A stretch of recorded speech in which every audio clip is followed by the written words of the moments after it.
నేను ఈరోజు బీజేపీ కిషన్ రెడ్డి గారికి కూడా ఒక లేఖ రాస్తా ఉన్నా. కిషన్ రెడ్డి గారు, మీరే కేంద్ర బొగ్గు గనుల శాఖ మంత్రి. సింగరేణిలో 49% కేంద్ర ప్రభుత్వానికి వాటా ఉంది. సింగరేణిలో జరిగిన అవినీతి కుంభకోణాల గురించి నిన్న మీడియా సాక్షిగా బయటపెట్టినా. ఈరోజు నీకు కూడా లెటర్ రాస్తా ఉన్నా. నువ్వు ఒకవేళ రేవంత్ రెడ్డితో కుమ్మక్కు కాకపోతే వెంటనే సిబిఐ విచారణకు నువ్వు ఆదేశించాలని చెప్పి కిషన్ రెడ్డి గారిని డిమాండ్ చేస్తూ I'm writing A open letter to Kishan Reddy. Kishan Reddy గారు, నేను అన్ని ఆధారాలు ఇవ్వడానికి సిద్ధంగా ఉన్నా. రేవంత్ రెడ్డి బావమరిదే ఈ యొక్క కుంభకోణాన్ని ఎట్లా నడిపాడు, ఎట్లా ఈ టెండర్లన్నీ రింగు చేశాడు, మరి కోల్ ఇండియాలో కానీ అదేవిధంగా వెస్టర్న్ కోల్ ఫీల్డ్స్లో కానీ గతంలో సింగరేణిలో కానీ ఎప్పుడైనా -10 నుంచి -20 టెండర్లు పోతుండే.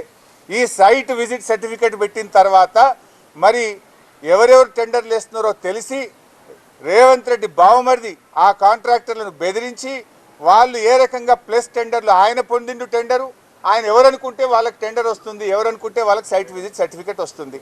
9E బ్లాక్ ఒక్కటే రద్దు చేయడం కాదు, ఈ టెండర్లు రద్దు చేయాలి. దీని మీద సిబిఐ విచారణ జరపాలని నేను నిన్న డిమాండ్ చేసిన. ఇలా వ్రాతపూర్వకంగా కూడా కిషన్ రెడ్డి గారికి I'm writing A open letter.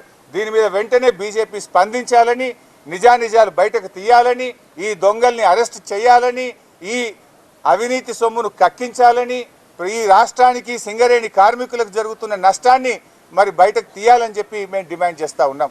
ఎందుకంటే సింగరేణి డబ్బుతో రేవంత్ రెడ్డి ఫుట్బాల్ ఆడుతున్నాడు. 100 కోట్ల రూపాయల సింగరేణి డబ్బులను తన షోకుల కోసం ఖర్చు పెట్టుంటే ఎందుకు కిషన్ రెడ్డి గారు మౌనంగా ఉంటున్నారు, ఎందుకు బీజేపీ మౌనంగా ఉంటుందని కూడా నేను ప్రశ్నిస్తూ ఉన్నా. అన్ని బయటకు రావాలంటే సిబిఐ విచారణ జరపాలని డిమాండ్ చేస్తున్నాం. సో మేము తప్పు చేయలేదు.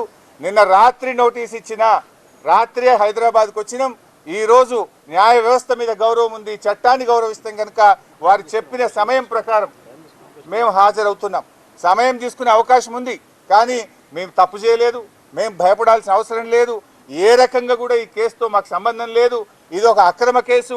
కేవలం బురద జల్లాలని, రాజకీయాలను డైవర్ట్ చేయాలని, అటెన్షన్ డైవర్టింగ్ కోసం రేవంత్ రెడ్డి ఆడుతున్న ఒక సిల్లీ డ్రామా ఇది. రేవంత్ రెడ్డి రాజకీయాల కోసం చేస్తున్నటువంటి ఒక డ్రామా, సీరియల్ లాంటిదే తప్ప ఇందులో ఎక్కడ కూడా నిజం లేదు. అందువల్ల మేము ఎక్కడ భయపడం. ఎన్నిసార్లు పిలిచినా వెళ్తాం, ఎక్కడికైనా వెళ్తాం.